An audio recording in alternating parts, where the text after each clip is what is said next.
Good morning, everyone. At this time, we're going to call the meeting of the Department and Agency Subcommittee to order. And members, if you would, please make sure you're signed in if you've not. And we'll get started on our agenda. Glad everybody's here. Is everybody signed in? Okay. Okay.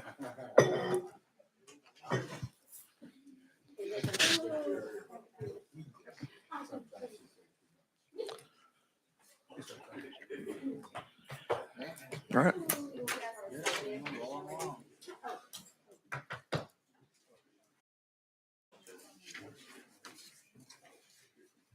Okay. Mr. Clark, if you would, please take the roll.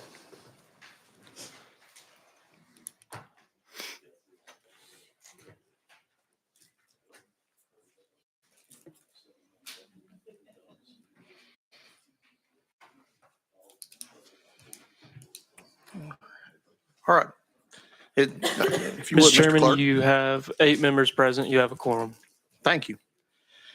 Members, do we have any personal orders this morning? Seeing none, we're going to, first off, we're going to take up a little housekeeping. We've had several bills that have been rolled, and the first one is item number 2, and it is on the alcohol calendar. It's House Bill 642. It's been rolled 1 week. Item number 2 on the regular calendar, number 2, House Bill 447 has been taken off notice. Item number 4 on the regular calendar has been rolled 1 week. Item number 7 on the regular calendar, which is House Bill 674, and I didn't tell you on that other one, that bill was 577. But item number 7, House Bill 674, is rolled 1 week. Also, item number 10 on the regular calendar is House Bill 10, and it has also been rolled 1 week. Okay. Okay. We also have item number 6, which is an HJR 146, has been rolled 1 week. And members and ladies and gentlemen, we're going to take up the regular calendar first off. And without objection, we're going to go out of order on one item, item number 9, House Bill 393. And Representative Butler, do we have a motion? We have a motion and a second. There is an amendment filed with this bill. Is that correct, sir? Yes, Mr. Chairman. Amendment number 4879. Do we have a motion on the amendment? Motion. We have a motion and we have a second. Okay, you want to add your amendment to the bill? Is that correct? Yes, Mr. Chairman. I want to add that. Okay. If there's no objection, we're going to add amendment number 4879 to House Bill 393. All in favor, please say aye. Aye. Any opposed? Ayes have it, and your amendment is on the bill. And okay, sorry about that. All right, Representative, your bill is properly in front of us. If you care to explain your bill. Thank you, Mr. Chairman. So I just want to clarify what the amendment did. This legislation is really out of respect for our service K-9s that serve in the Department of Corrections. And in the original drafting of the bill, it said correctional officer and it changed it to correctional employee. So what this legislation will do when we retire a service K-9, whether it be a bloodhound or whether it be a German Shepherd or drug sniffing dog, et cetera, when these animals are retired, this legislation would allow those handlers to take that dog home with them. And then the legislation would further pay $85 a month to help them take care of that service animal and retire them respectfully. So it's really to honor our service K-9s and then provide a little bit of financial assistance. And there are some requirements that they must comply with if they participate in this program. I'll be glad to go through those if you'd like, but they're pretty simple in the bill where they have to provide some reporting and some proof that they're taking care of this animal. And, most of these handlers are pretty attached to these animals in the first place. And so with that, Mr. Chairman, without wasting the committee's time, I renew my motion. Be glad to answer any questions. Thank you very much. Members, you've heard the explanation. Are there any questions? Okay, Representative Martin. Thank you, sponsor. So do they get the $85 regardless if they have any medical bills or needs? Do they get that $85 a month, or do they have to turn in receipts? How does that work? Representative, go ahead. Yes, they have to provide, there's some requirements in the bill. For example, the officer must maintain medical records and provide the retired canine, the retired canine's receiving the care that it needs, the vet bills, et cetera. So if you've provided or gone to the vet with any animal, you're not going to be able to go to the vet for $85 in most cases, especially if there's any medication provided. So I don't know that it's necessarily on a monthly. I think it's a cumulative annual cost, and that's just broken down by $85. So they would provide those copies of those medical records and essentially the receipts at the end of the year saying, I provided X number of dollars, and here's the money that you were provided from the state to justify what they did receive. So it's done on an annual basis, not a monthly basis. Representative Martin. So, but it's $85 a month. So it's like $1,000 a year. I'd have to get my calculator out. I don't have that many toes and fingers to figure that up. But my question is, if they never took the dog or the animal to the vet, are they still getting this basically $1,000 a year? Representative. Yes, thank you, Mr. Chairman. Yes, they would get that $85, but they have to provide documentation to the department that they are properly caring for this. Now, these are service canines that have been out in the field working typically 6 to 8 years on average. And so there's probably going to be some medical treatment if you've had an older animal that require more treatment, maybe even some special food, those types of things. So that not only just necessarily covers the medical expenses, it covers some of the care that goes associated with these animals. Representative Martin. Last question. So in other words, if they don't take the animal to a vet within a year or 2 years, for whatever reason, the animal's healthy and happy and enjoying retirement, like I hope to one day, running around in the yard, the owner is still going to get this $1,000, and they're just going to document that the animal was fine and they didn't have to go to the vet. Everything was good with them. Is that the way I'm reading this? Representative. Thank you, Mr. Chairman.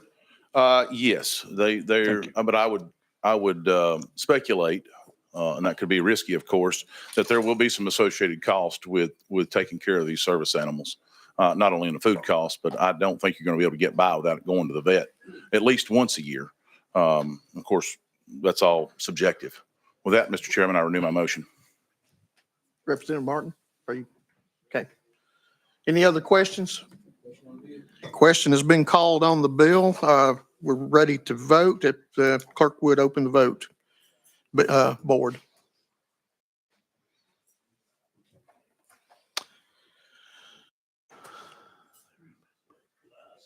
Has every member voted?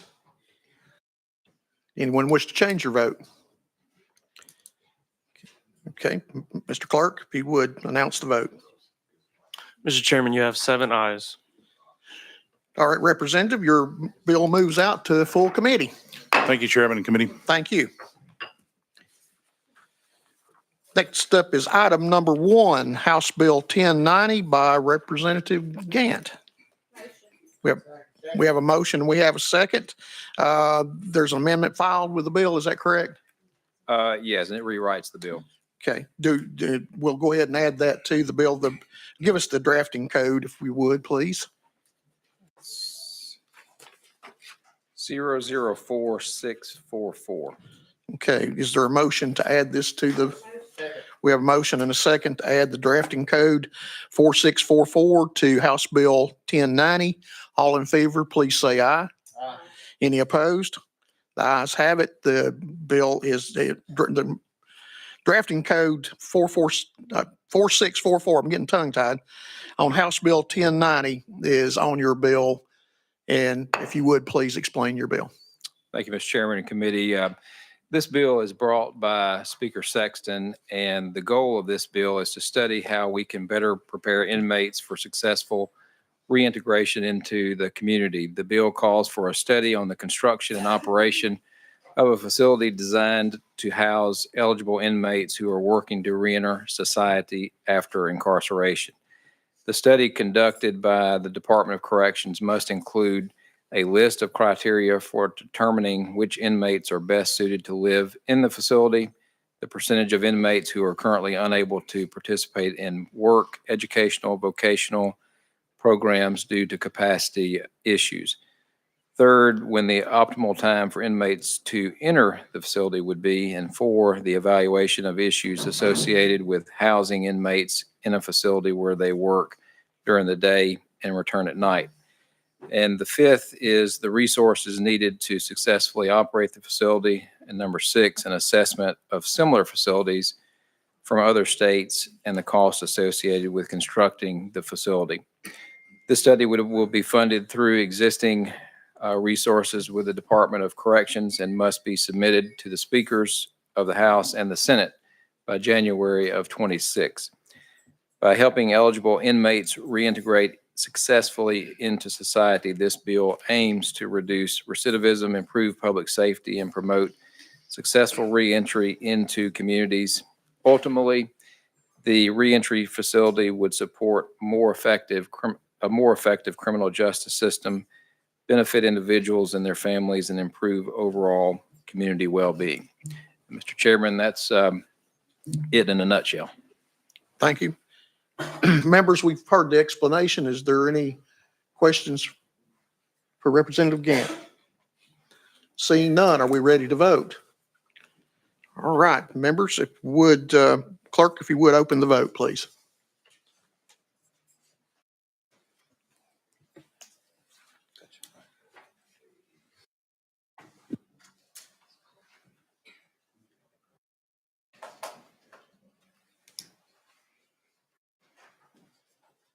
Has everyone voted? Anyone wishing to change their vote? Okay. Mr. Clerk, if you would, please take the vote. Mr. Chairman, you have 7 ayes. All right. Representative Gant, you're moving out to full committee. Thank you, Thank Chairman you. and committee. Thank you. Thank you. I want to take up item number 1 on the alcohol calendar. And that is House Bill 604 by Leader Lamberth. Do we have a motion? We have a motion. We have a second. I believe there's an amendment filed on the bill. Yes, sir, Mr. Chairman. It's Amendment Code 004458. And if we could, that makes the bill. All right. Have a motion. We have a motion and a second on the amendment to add it to the bill. All in favor, please say aye. Aye. Any opposed? The amendment goes on the House Amendment 4458 goes on House Bill 604. And Representative or Leader Lamberth, you're recognized. Mr. Chairman, it's your committee. You can call me anything you want to. I'm just honored to be here. So, and I mean that. By the way, Representative Bricken has his granddaughter and his shadow with him today. So, and this young lady is here with Representative Bricken. So when he comes up, he can introduce her. But look, she's hanging out with good people. So I want to recognize her. She's in here. This bill is very simple. The Tennessee Alcohol Beverage Commission in the past used to investigate when there was a alcohol-related crash where somebody lost their life or got hurt real bad. And it's in recent years, it's gotten a little bit difficult for them to do that because that is an active investigation. So while it's an active investigation, this keeps those records confidential until the investigation is complete. And it further defines and clarifies their ability to be able to investigate those crashes. If there's a bartender out there somewhere, if there's a server out there that purposely overserves someone and doesn't do like what a responsible bartender or server should do, that should be investigated. I mean, it should be properly vetted out so that we can stop that from happening. And that's what the bill does, Mr. Chairman. All right, we've heard the explanation. Are there any questions for Leader Lamberth? Question has been called on the bill. If the clerk would please open the vote.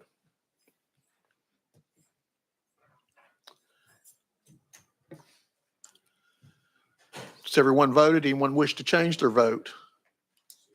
Okay. We'll give him a minute. All right. All right. All right. Mr. Clerk, if you would, announce the vote, please. Mr. Chairman, you have 8 ayes. All right, Leader Lamberth, you're moving out to full committee as well. Thank you, Mr. Chairman, members of the committee. I hope the next committee is half as kind to me as y'all been. And that young lady's name is Kylie, by the way, that's with Representative Bricken. I just want to recognize her because she's been really polite and listening to y'all. So thank y'all. Thank you. All right. Item number 3. Haven't seen it yet. Representative Boyd. So we have Representative Mitchell here on the regular calendar or Representative Bolso on the regular calendar. Okay. So whichever way you want. Okay. Members, while we're over on the alcohol calendar and we've got Representative Mitchell back here, if he'd like, we'll go ahead and take him up right now. Okay. Hey, thank you, Mr. Chairman. This is House Bill 942, and do we have a motion? We have a motion, and we do have a second. No amendments were filed on this. No, sir. Okay. Representative, you're recognized to explain your bill. Yeah, I appreciate it, Mr. Chairman and committee. When Davidson County, when it was before it was Metro, you had the city limits and you had the county. The city limits was where you could only have a liquor store. And then when it became a Metro government, that became the Urban Services District. So over the years, the Urban Services District and the General Services District, people have been annexing a number of properties to extend out the Urban Services District. And sometimes they do it primarily just to put a liquor store in different parts of the county. When I was on the Metro Council, they annexed over 1,200 pieces of property just to get to the corner of Highway 70 and Old Hickory Boulevard to put a liquor store out there. So 1,200 people's taxes went up just so a business owner can have their business. I think, with Davidson County's expansion the way it is, all parts of the county should just be treated the same on this. So all my bill does is say that in the General Services District, Davidson County, they're now allowed to have a liquor store. And this only applies to my county, Davidson County. Okay, members, you've heard the explanation. Are there any questions? So, all right, Representative Martin. Thank you, Representative Mitchell, for bringing this. I'm not really tracking with you here on the general and what's the other you said? Urban Services Okay, District. so like how much of Davidson County's urban, how much of it is the general? Representative.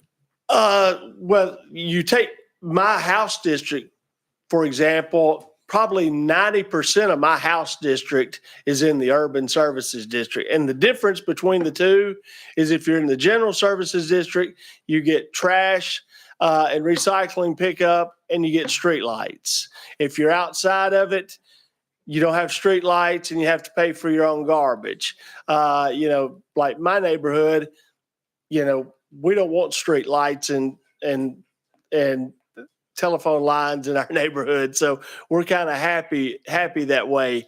But it is a significant difference in property tax. Just Representative Martin. Just as a follow-up. So you're basically saying we want to be able to put a liquor store anywhere in Davidson County in any corner without any of this annexing of the. Right. But it'd still be the same, there are only so many allowed per number that the state has that system. Representative Martin. I'm good. You good? Okay. Representative Burkhart. Thank you, Chairman. Does Davidson County still have rural as part of their, I know didn't they used to have urban general services in rural area? Yeah, Is that's the General Okay, Services so that's District. all still general services? Yeah. Okay, thank you. Okay. Any other questions? Questions been called on the bill. We're ready to vote. If the clerk would, please open the vote board.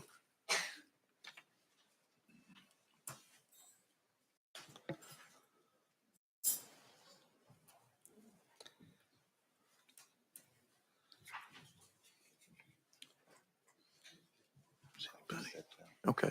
All right. All right. Has everyone voted? Anyone wish to change their vote? If not, Mr. Clerk, if you would, please take the vote. Mr. Chairman, you have 2 ayes, 5 noes. Representative Mitchell, I'm sorry. Okay, we well, failed. hey, I appreciate it. Failed. Thanks y'all for looking out for Davidson County. Thank you.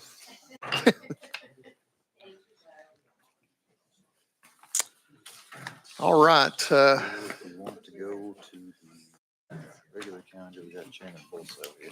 Okay. Let's, That's number 5 on the number regular 5. Okay. Skipping around is getting a little. Move to item. We're going to move to item number 5, which is, regular calendar. if this is on the regular calendar, folks. I know we're skipping around a little bit, but we're trying to make sure that people are in the room on the bills. So if we would, Representative Bolso on House Bill 52. Do we have a motion? Motion. We have a motion and a second. There an amendment, I believe, is traveling with the bill. Is that correct? That is correct, Mr. Chairman. It's drafting code Oh, no, it's not traveling. Okay. 004944. Okay, you've heard the drafting code. Does it make the bill or just make It makes the bill, Mr. makes the Chairman. bill? All right, we need a motion and. We have a motion and a second to add drafting code 4944 to House Bill 52. All in favor, please say aye. Any opposed? The ayes have it. The amendment goes on your bill. And you're recognized for an explanation. Thank you, Mr. Chairman. Members, we have for many years provided an exemption from local property taxes to our disabled veterans in the states. Over time, the General Assembly has increased the amount of that exemption. It was last increased 20 years ago in 2006 from $150,000 to $175,000. This bill simply does one thing. Because the fair market value of homes across Tennessee have skyrocketed in the last 20 years, it seeks to increase that exemption provided to disabled veterans from $175,000 to $250,000. With that, Mr. Chairman, I stand ready for questions. Thank you, members. We've heard the explanation. Is there any questions? Seeing the question's been called. Members, we're ready to vote. If the clerk would, please open the voting board.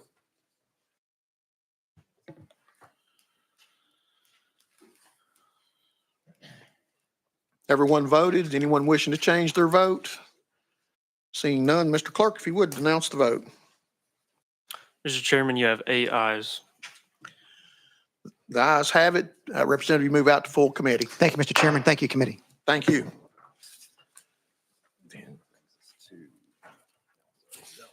All right. Okay, we'll take up item number 8 by Representative Bricken. Do we have a motion? We do have a motion and a second, and I see there's no amendments on this bill. So Representative, you're recognized to explain your bill. Thank you, Mr. Chairman and committee. And let me formally introduce my shadow today. This is Miss Kylie Husky.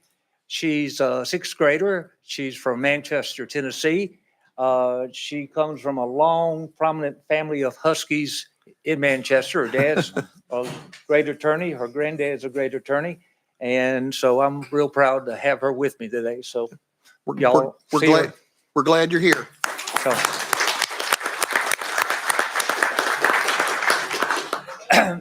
committee members, this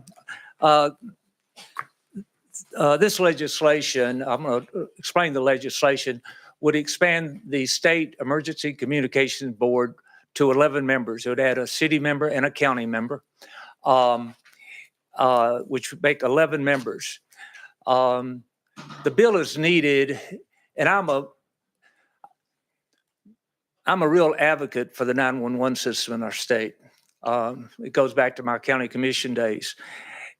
My issues or my concerns with 911 is that it has not moved along and improved the service levels to our citizens in an area that needs it. And there are a couple of things that are a special concern. One is that the system came in place almost 40 years ago.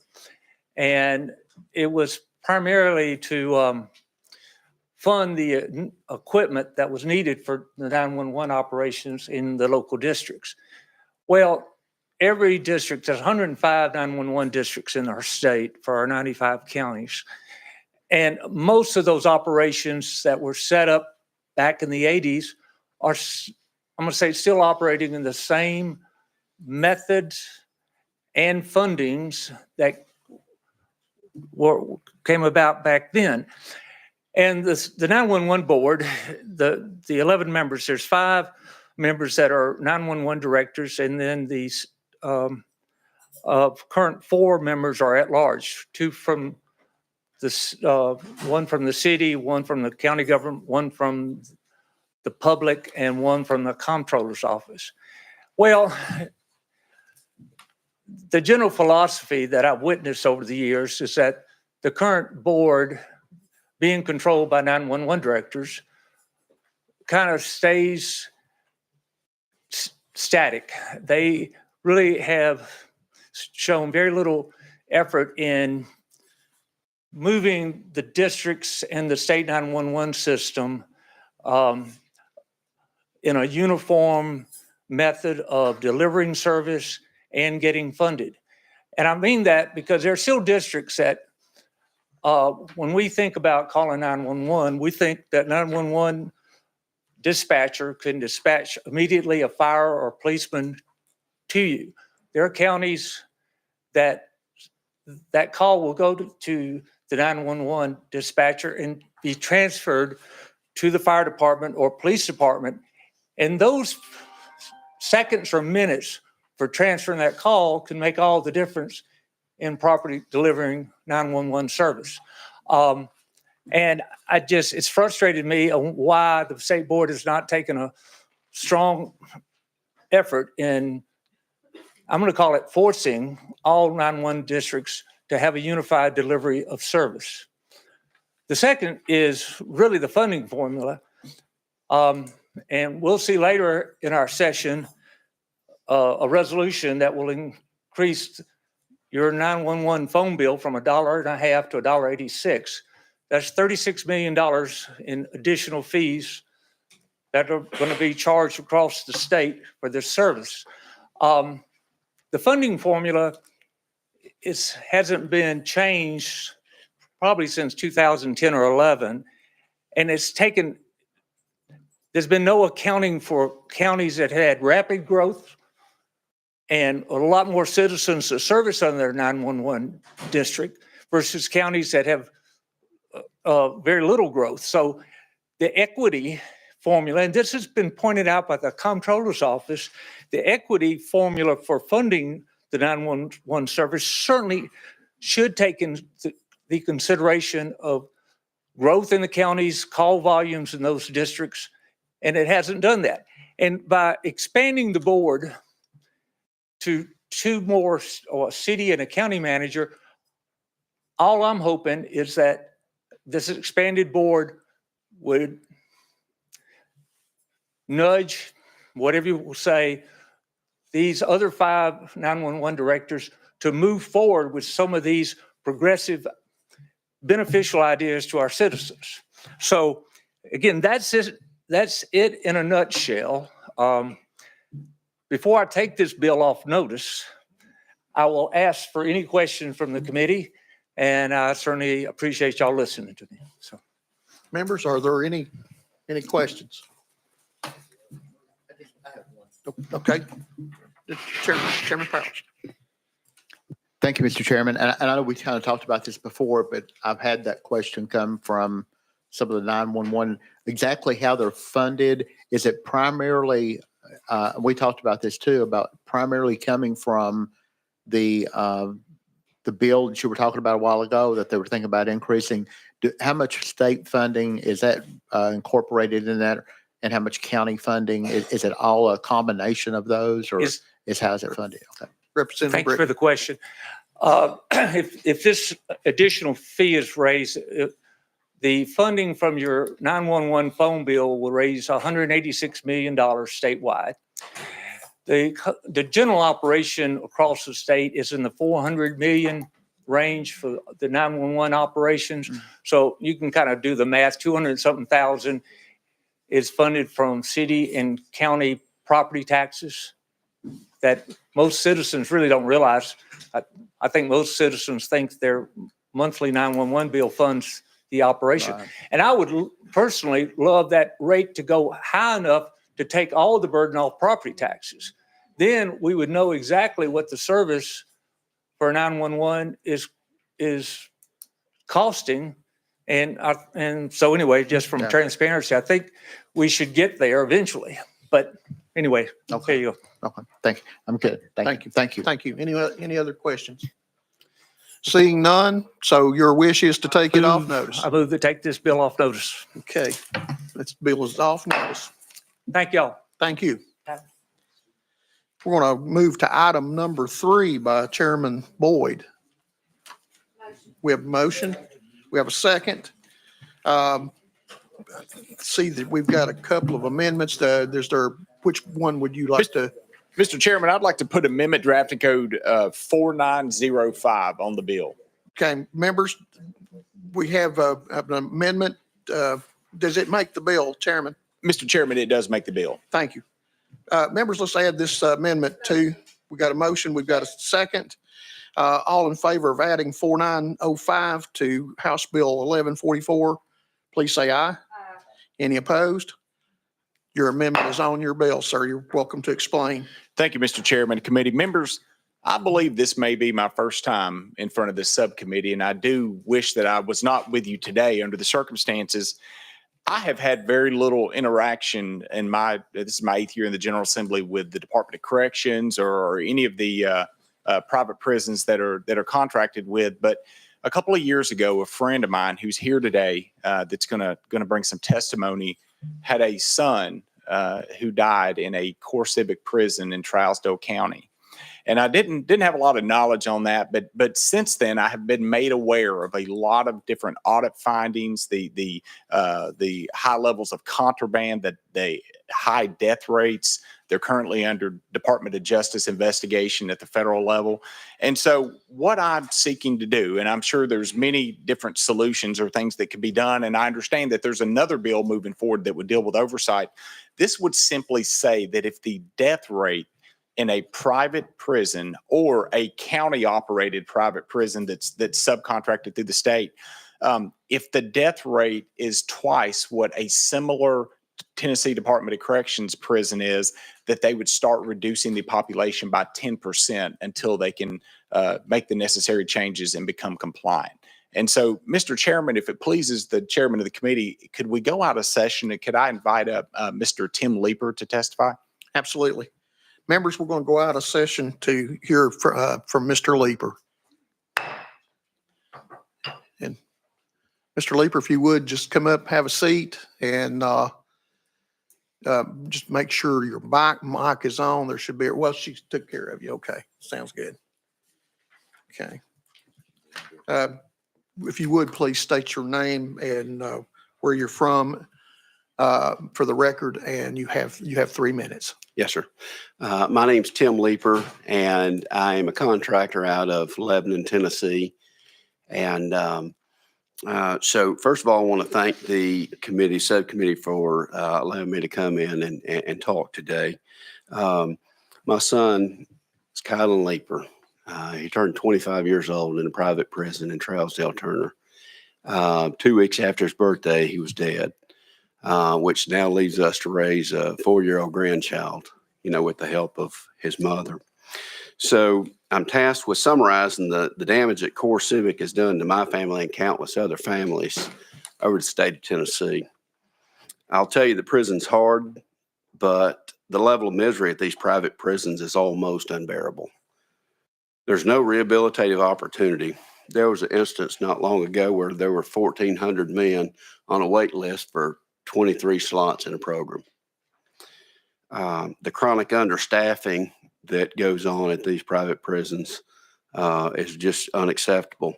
My son was accepted into the Mental Valor program and was not able to attend because Each time there was a class opportunity, they didn't have enough officers to get him to the class.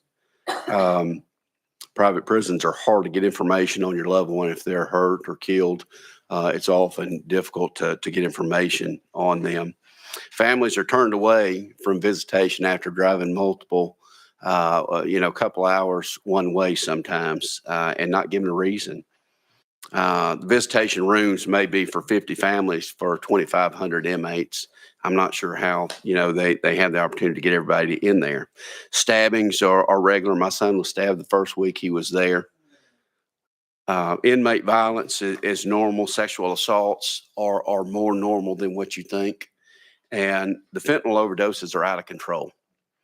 There were allegedly 16 overdose deaths in Trousdale from January to November of 24. This is a real problem when the drugs are being hand delivered to the inmates by the Trousdale staff. The reason I know that is I've spent a lot of money, private investigators finding out where these drugs come in. Now, and we also have a DOJ active federal investigation. In fiscal year 23, there are 28 deaths in Trousdale alone. That's a medium security prison. When you contrast that and compare that to a maximum security prison, River Bend right down the road that houses death row inmates, they had 1 death in fiscal year 23. At the very least, that families have to take their loved ones to the prison door, the very least they should be able to expect is for them to be able to keep their kids alive, their fathers alive, their uncles alive. And they can't do that in core civic. They've become desensitized to death and human suffering. Inmates are just a profit center for them, and they use this state like their own personal ATM machine. Mr. Leeper, Yes, sir. that 3 minutes has expired, but Okay. we do have questions Yes, for sir. you. If you would just hang with us. Please. And Representative Martin, you're recognized. Thank you, Mr. Leeper. Thank you for being here and sharing your story. I'm sorry. Yes, sir. And I'm so glad that Chairman Boyd has given you this opportunity to come and to share your story. I want to ask you though, when you think about like the prisons that Core Civic owns, and we used to have one in Hamilton County, they managed the jail down there for a while, or the workhouse, I should say. And we've terminated that contract down in the county. And there was lots of concerns. But my question for you is this, do you know how many more deaths have happened at the Core Civic as opposed to the ones that are run that are not private prisons? Do you have any idea about that number? Yes, sir, I do. Mr. Lee. In fiscal year 23, there were 144 inmate deaths statewide in prisons. And of those 144, 65 were in Core Civic facilities. And then when you take out the special needs facilities that had 36 deaths, there were 65 of the 108 deaths that happened in regular prisons were in the 4 Core Civic facilities, almost 2 to 1. Representative Martin. How does that relate to the population though? I mean, I hear what you're saying about 2 to 1. Is the population 2 to 1? It's less than that. At this recording, I want to say there was 7,600 range of inmates in the private prison, and there was a total of 18,900 statewide inmates at the time. So, okay. And one final question. I mean, I can't imagine. I can't imagine the hurt and the grief that your family has. But I'm curious what you would know would be like other real challenges. I know death is obviously the largest concern, but what are other challenges that are happening in your experience, and that not just your experience, but what's happening with the difference between a private run prison and a TDOC? yes, sir. Well, with the private prison, they run a for-profit model, and that's everything polar opposites of what a rehabilitative prison with reintegration planning would have. That costs money for those. You also have chronic understaffing at a much higher level than a TDOC facility. I've heard grown men cry and ask their moms to please do anything they could to get them moved to a TDOC prison. Prison's hard enough, but it's unbearable in these conditions. And there's a saying, in the Bible that says hope deferred makes the heart grow sick, and there's no hope in these places. And when you don't have hope, you go into, what you do know, and sometimes that's drug use. And with drugs in these prisons, specifically in Trousdale Turner, because that's the one I know, these people are overdosing at such an alarming rate that I don't know how red flags aren't flying all over the place. It's just, it's truly sad. I can't tell you how many people that have reached out to me personally and have asked me the story of my son. And they said, okay, my son died on this date. And they always give the date. And they start to tell their story because we have that shared experience. And so it's very unfortunate, but the understaffing, is a big driver in a lot of those problems. All right. Next on our list, we have Chairman Powers. Thank you, Mr. Chairman, and thank you for being here today. And I too am sorry for your loss. And I think you mentioned part of what I was going to ask you about, just accountability measures. How do you, apparently there's understaffing. You're talking about what are the accountability measures you think that need to be maybe implemented to better account for what's going on and what those problems are? Yes, sir. I'll tell you something that would get their attention is every time they have an unnecessary death, because these deaths, make no mistake, are unnecessary. They don't have to happen. And if they cared and they weren't so desensitized to the death, I don't think it would be as big of an issue. And I know that you can look at the death rates with the TDOC and find out that they're almost half in some cases of what they are. However, an accountability measure, I would say, would be to, come up with a number, $150,000, let's just say, and have Core Civic pay that to these families who they're killing their fathers off, they're killing their sons off, and they're allowing these drugs in unfiltered and unchecked in some cases. And I know they say they're doing things to check it, but if it was checked, the drug rates or the death rates would be lower. And so we can say that we're checking it, but the drug rates or the death rates don't show that out.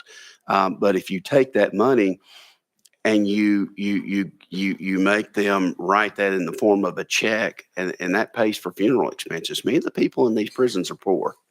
They can't afford the opportunity to go out and get good lawyers and get the representation, or they might not have a, Clark Boyd in their Rotary Club, and so for me, I'm the unelected.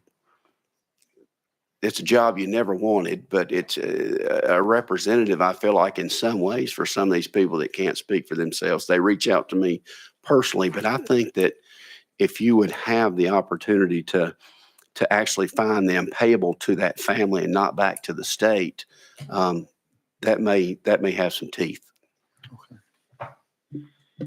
All right. Thank you. Thank you, Mr. Chairman. Thank you. Any other questions for our guests? Okay. Representative Miller. Thank you, Mr. Chairman, and we're sorry for your loss.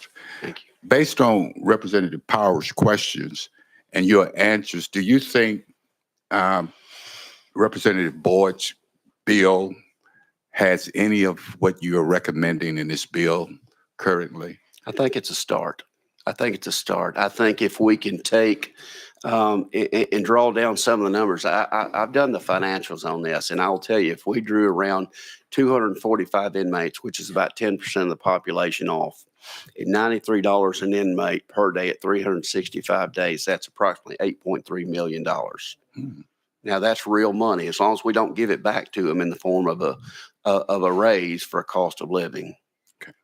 That's real money that affects their bottom line. And so I will tell you that, do I believe fines are a deterrent to Core Civic? No, I don't.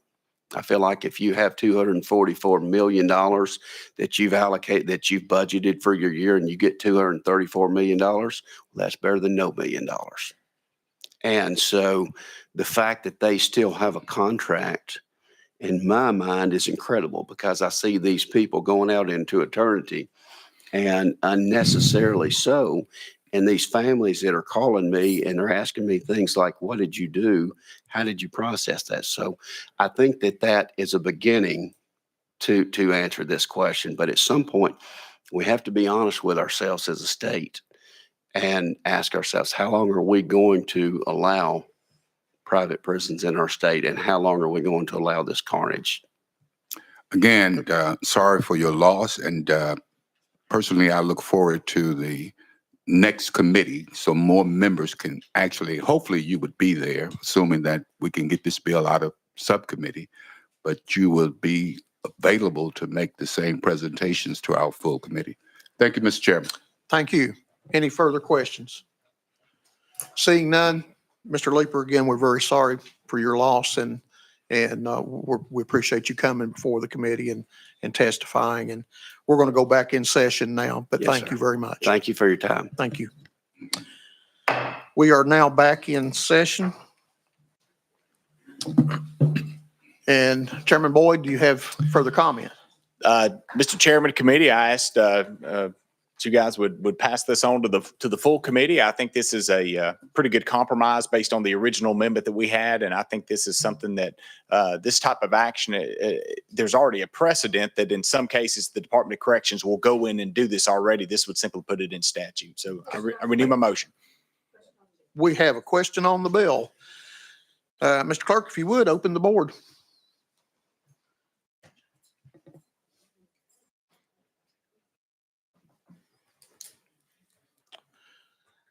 Okay, anybody, everybody voted? Anybody wishing to change their vote? Seeing none, Mr. Clerk, if you would, please announce the vote. Mr. Chairman, you have 8 ayes. You're moving out to full committee, Mr. Chairman. Thank you, Mr. Chairman, committee.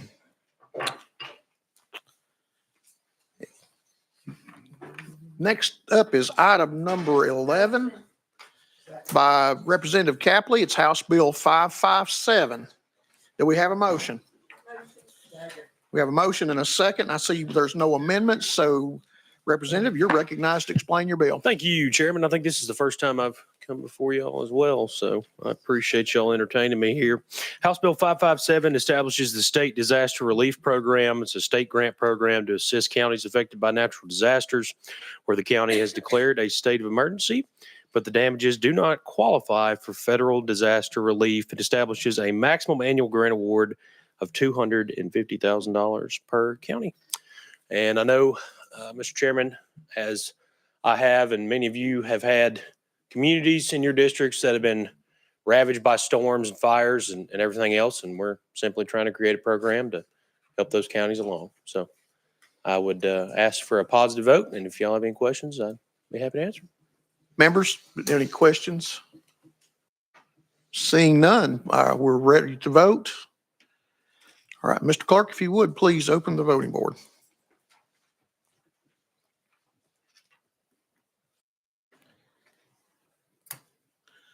Everybody voted. Anybody wishing to change their vote?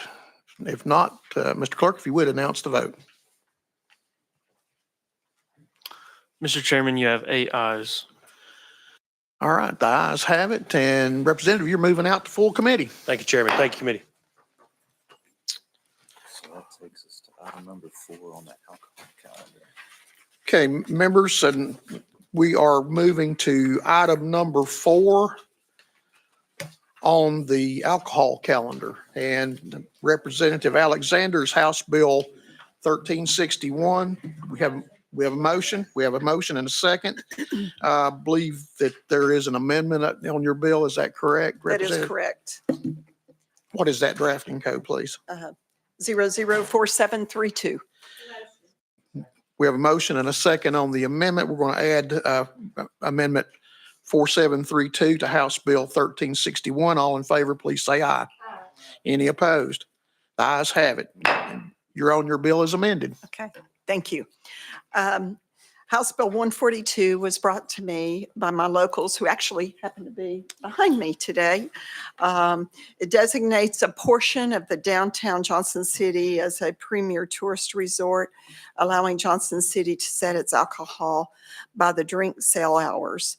There has been an increase in criminal activity and public disturbances, including shootings in the downtown district over the last few years related to alcohol consumption at late hours. The city is looking for a way to protect public safety and have more local control. This bill has the unanimous support of our city commission. Data shows violent crimes and DUIs have increased during the 1 a.m. to 4 a.m. sales within the downtown district. Over 50% of the city police are now dedicated to the downtown district during these sale hours, which is only 2% of the city's population. This leaves 98% of our city without adequate police presence. Johnson City is the fastest growing city in the state of Tennessee. Keeping the downtown area thriving is essential to long-term city planning to allow more residents in neighborhood environments downtown. Violence and crimes in the middle of the night are detrimental to our goal. Gatlinburg and Pigeon Forge are currently premier tourism resort cities and have set these hours. This bill only sets a specific downtown district with a smaller footprint with less impact. And that's my bill. Members, any questions for Representative Alexander? Seeing none, we ready to vote? All right, Mr.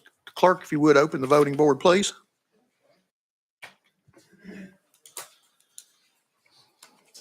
Everyone voted. Anyone wishing to change their vote? Seeing none, Mr. Clerk, if you would, please announce the vote. Mr. Chairman, you have 8 ayes. The ayes have it. You're moving on to full committee. Thank you. We believe Representative McCalman has stepped out. So we're going to move, I guess.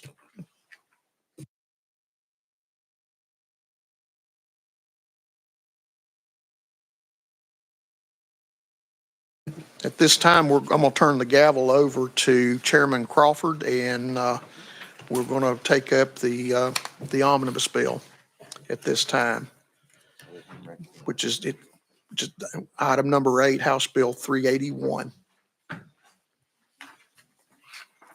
We're taking up item number 8, House Bill 381. Do I have a motion? Motion. Second. Proper motion in a second. This bill has several amendments.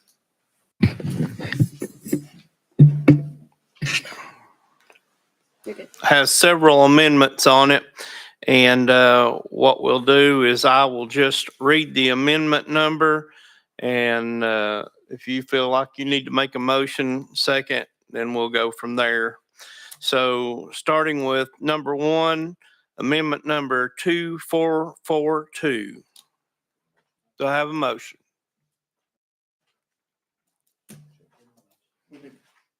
Motion. Proper motion and second. We're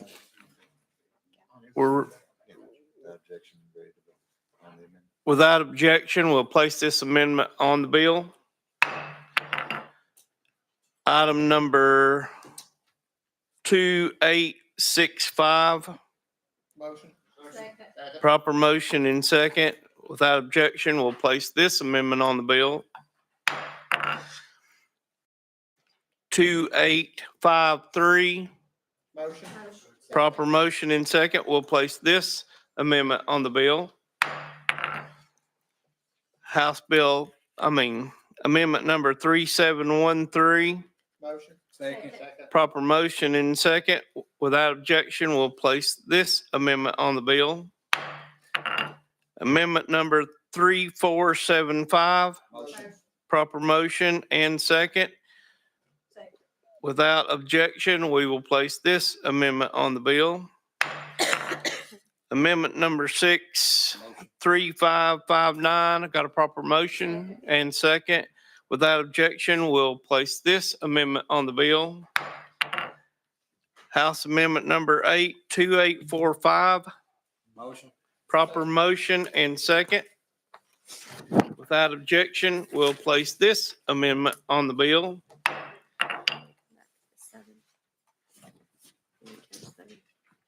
All right. House Amendment number 3411. Do I have a proper motion? Motion and a second. Without objection, we'll place this amendment on the bill.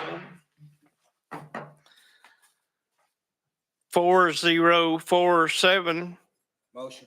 Proper motion and second. Without objection, we'll place this amendment on the bill. 2496. Motion. Proper motion and second. Without objection, we'll place this amendment on the bill. Amendment number 3554. Motion. Proper motion and second. Without objection, we'll place this amendment on the bill.